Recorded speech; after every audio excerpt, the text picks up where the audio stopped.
नमस्कार दोस्तों। प्रयागराज से लगभग 120 किलोमीटर की दूरी पर चुनार नाम की एक जगह स्थित है। इस जगह पर एक बड़ा साधारण सा परिवार रहता था। अच्छी खासी अपनी ज़िंदगी काटता था। इस परिवार में दिलीप की पत्नी, दिलीप की एक छोटी सी बेटी, दिलीप की माता पिता रहते थे। सब कुछ अच्छे से चल रहा था। दिलीप की अगर मैं प्रोफेशन की बात करूं तो वो कोटेदार था। मतलब कैसा कि जो राशन बांटते हैं ना, आप लोगों ने देखे होंगे पहले के टाइम में राशन कार्ड लेकर जाते थे। हाँ। और लाइन में लगते थे और एक राशन बांटने वाला होता था जो सबको राशन बांटता था। आज भी गांवों में करते हैं। आज भी करते हैं। तो दिलीप का वही काम था। लेकिन दिलीप ना उसमें भी बहुत ज़्यादा मतलब ऐसा झोल झपाटा कर देता था कि किसी को समझ में नहीं आता था। मतलब लालची भी बहुत था और ऐसा गड़बड़ काम करने में भी बहुत ज़्यादा आगे। मतलब 2 नंबर के काम बहुत करना, इज्जत से कोई काम नहीं करना। उनकी इसी लालच भरी चीज़ों में वो कई बार फंस जाते थे और कई बार चीज़ें परिवार के एंड से भी बिगड़ जाती थी। तो परिवार वाले भी बड़े परेशान थे इनके इस नेचर से। पत्नी भी, बच्ची तो बहुत छोटी थी, उसको कुछ समझ नहीं थी। एक दिन की बात है, इनका मन करता है कि मैं विंध्याचल में एक मंदिर है बहुत प्रसिद्ध, सभी लोगों को पता होगा, वहाँ पर घूमने के लिए जाता हूँ।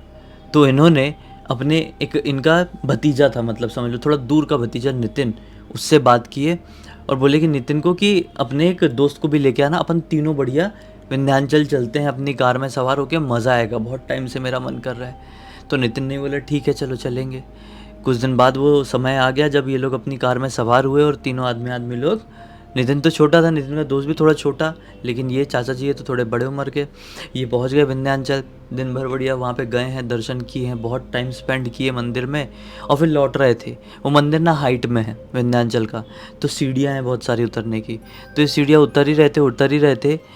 ये ना नवरात्रि के पास का टाइम था, मतलब कुछ ही दिन में नवरात्रों की शुरुआत होने वाली थी। और ये टाइम जो तंत्र साधना होती है उसके नज़रिए से काफ़ी ज़्यादा वो वाला टाइम होता है कि बहुत सारे लोग ना अपनी तंत्र साधनाओं को सिद्ध करने की कोशिश करते हैं। क्योंकि जो नवरात्रि शुरू हो जाती है ना 9 दिन की, उसमें फिर कहा जाता है जितनी भी निगेटिव एनर्जीज़ रहती है, जितनी भी तंत्र शक्तियाँ रहती है, वो काम करना बंद कर देती है। उन 9 दिनों में सिर्फ एक ही शक्ति दुनिया में चलती है और वो होती है देवी माता की शक्ति। तो उससे पहले बहुत लोग बहुत कुछ करते हैं, ठीक है। तो खासकर देवी माता के कुछ मंदिर हैं, उनके आसपास तो बहुत ही ज़्यादा। तो इस मंदिर के पास भी कुछ ऐसे लोग, इसमें मंदिर की तो कुछ लेना देना है नहीं, ना ही मंदिर की जो संस्था है उनका कुछ लेना देना। जो लोग हैं मैं उनकी मेंटेलिटी से बता रहा हूँ। बहुत सारे लोग ऐसे जो बड़े मंदिर होते हैं उनके आसपास जाके अपनी तंत्र शक्तियों को सिद्ध करने की कोशिश करते हैं। तो कुछ तांत्रिक हैं भाई उस इलाके में रहे होंगे, जो वहाँ पर आके कुछ दिन पहले तक काफ़ी ज़्यादा कुछ करने की कोशिश किए थे। तो आसपास के लोगों ने पकड़ के उनको अच्छी झाड़ भी लगाए थे कि ये सब कुछ क्यों कर रहे हो। और ये लोग उसी दौरान वहाँ पर घूमने के लिए गए थे और लौट रहे थे, जैसे मैं बता रहा था सीढ़ी से उतर रहे थे। तो आधी सीढ़ी उतरे होंगे, इनकी नज़र पड़ती है एक चांदी के सिक्के पर, इतने बड़े। उस सिक्के पर एक अजीबो गरीब आकृति बनी हुई थी। ये किसी औरत की ही आकृति थी, लेकिन हाँ देवी माता की आकृति नहीं थी, बिल्कुल भी नहीं। ये एक अलग ही औरत की आकृति दिख रही थी, सिक्के के ऊपर छपी हुई है, चांदी का सिक्का। इस सिक्के को देखकर ऐसा लग रहा था कि इस सिक्के को इंटेंशनली बनवाया गया है, ऐसा सिक्का बिकता तो नहीं होगा। उस सिक्के में कुछ मिठाई चिपकी हुई थी और सिंदूर लगाया गया था उस सिक्के में। तो इन्होंने सोचा कि यार ये सिक्का यहाँ पर क्यों पड़ा हुआ है, और बड़ा हैवी सिक्का है, मैं इसको उठा लेता हूँ, चांदी का है, देख के क्लियर समझ में आ रहा है। उन्होंने वो सिक्का उठा लिया। नितिन ने और नितिन के दोस्त ने मना भी किया, अरे चाचा रहने दो ना, किसी का होगा क्या मतलब। बोले अरे तुमको पता भी कितने का होगा, अच्छे खासे होंगे पैसे, मेरे 2 बार की दारू का इंतज़ाम हो जाएगा, महंगी वाली दारू। ये पीने वीने के बहुत ज़्यादा शौकीन थे।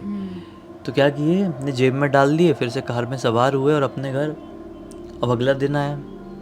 अगले दिन रात के वक्त, मतलब नेक्स्ट डे ही रात के वक्त ये सो रहे हैं, इनका फ़ोन बजता है। अगले ही दिन की रात में ये हुआ। हाँ, ये गड़बड़ा के उठे कि यार इतनी रात गए, मुझे फ़ोन कौन कर रहा है। अपना मोबाइल चेक किए तो पाए कि इनका एक काम करने वाला एम्प्लॉय है, उसका फ़ोन है।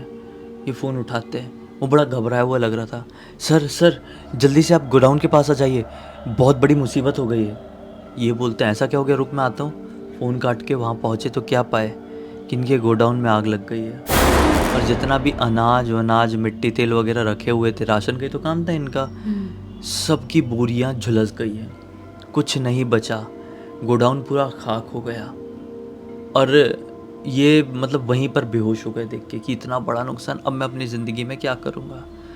ये होश में आए हैं तो क्या पता चला होश में आने के बाद कि जो इनकी मम्मी है वो इतनी क्रिटिकल कंडीशन में है जिसकी लिमिट नहीं। डॉक्टर ने हाथ ऊपर कर चुके हैं कि उनकी मृत्यु कभी भी हो जाएगी।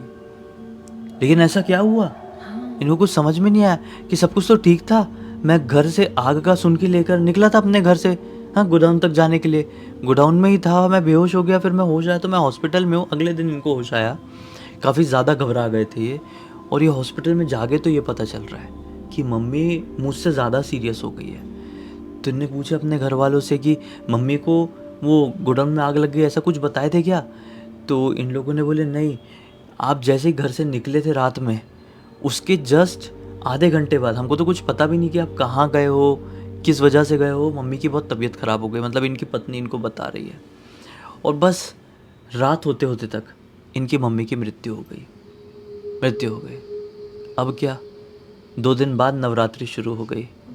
नवरात्रि अलग चल रही है और इनके घर पे मातम का माहौल, क्योंकि इनके बिजनेस में आग लग गई है, घर पे एक बुजुर्ग व्यक्ति की मृत्यु हो चुकी है, सब कुछ ख़त्म जैसा लग रहा है। लेकिन ये तो सिर्फ शुरुआत थी। नवरात्रि ख़त्म होने के ठीक 2 दिन बाद भयंकर बारिश हो रही थी, बहुत ज़्यादा बारिश, इतनी ज़्यादा बारिश कि पूछो मत। अब इन्होंने जो चीज़ें, इनके जो कुछ राशन रहा होगा, जो बोरियां रही होगी, वो अपने किसी दूसरे गोडाउन में रखे रहे होंगे या फिर किसी पहचान वाले गोडाउन में रखे रहे होंगे। जहाँ पर इन्होंने वो बची हुई चीज़ें रखे थे ना, अनाज, वहाँ पर बिजली गिर गई।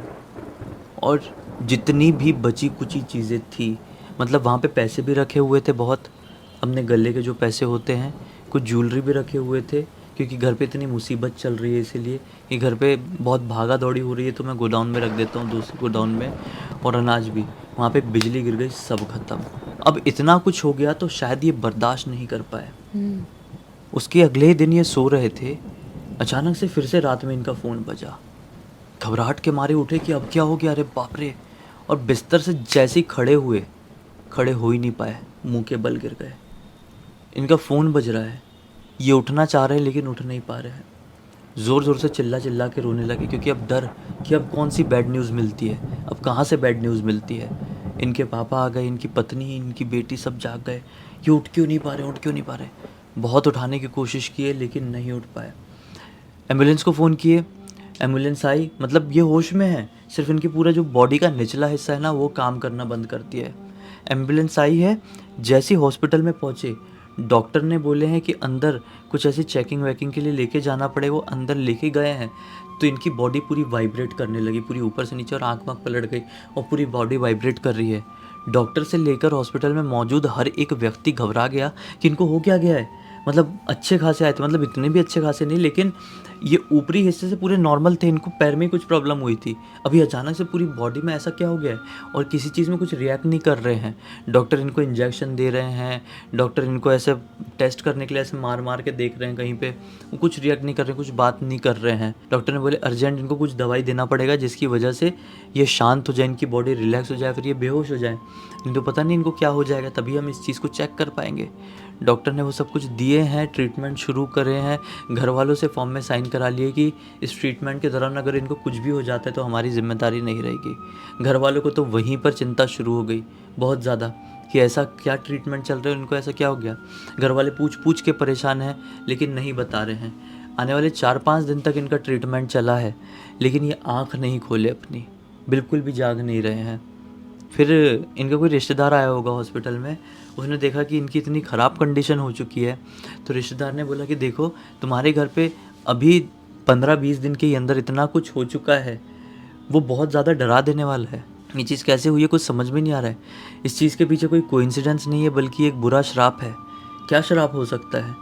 तो लोग बोलते हैं कि हमको कुछ समझ में नहीं आ रहा है। बोलते रुको, वो रिश्तेदार बोल रहे हैं रुको, मैं किसी एक काली माता के मंदिर के पुजारी जी को जानता हूँ।